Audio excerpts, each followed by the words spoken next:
नमस्कार। हमारे चैनल वेदांत में आपका स्वागत है। दोस्तों, आज का हमारा विषय है कर्मफल। सृष्टि में कोई भी व्यक्ति बिना कर्म किए नहीं रह सकता है। वह या तो विचारों के माध्यम से सक्रिय है अथवा क्रियाओं के माध्यम से या फिर कारण बनकर कर्म में योगदान कर रहा है। जीव जंतु हों या मनुष्य, कोई भी अकर्मण्य नहीं है और नहीं कभी रह सकता है। विद्वानों ने मुख्य रूप से 3 प्रकार के कर्म बताए हैं, जिनमें एक होता है क्रियमाण कर्म, जिसका फल इसी जीवन में तुरंत प्राप्त हो जाता है। दूसरा संचित कर्म होता है, जिसका फल बाद में मिलता है। तीसरा होता है प्रारब्ध। यदि विपरीत परिस्थितियों में भी लोग सुखी रहकर जीवन व्यतीत कर रहे होते हैं तो इसका श्रेय उनके संचित कर्म को जाता है। जब रावण अपने जीवन में अत्यधिक शक्तिशाली एवं सुखी था, तब यह उसके संचित कर्म का परिणाम था। मगर उसी रावण के घर कोई दिया जलाने वाला तक नहीं रहा तो यह उसका प्रारब्ध था।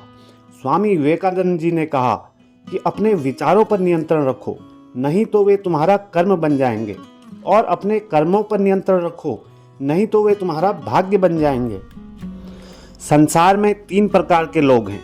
एक भाग्यवादी, जो कि मानते हैं कि सब कुछ पहले से ही नियत है, इसलिए पुरुषार्थ करके भी क्या बदल जाएगा। दूसरे हैं पुरुषार्थवादी, जिन्हें लगता है कि भाग्य कुछ नहीं होता, कर्म ही सब कुछ है। तीसरे होते हैं परमार्थी, जो परम अर्थ अर्थात परमात्मा को ही सब कुछ मानते हुए लाभ हानि में सम रहकर जीवन व्यतीत करते हैं। मनीषियों ने तीसरी श्रेणी के लोगों को उत्तम प्रवृत्ति का बताया है।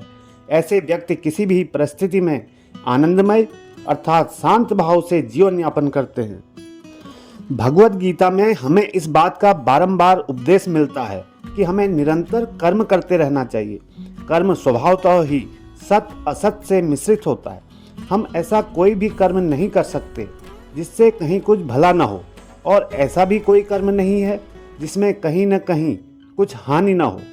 प्रत्येक कर्म अनिवार्य रूप से गुण दोष से मिश्रित रहता है, परंतु फिर भी शास्त्र हमें सतत कर्म करते रहने का ही आदेश देते हैं।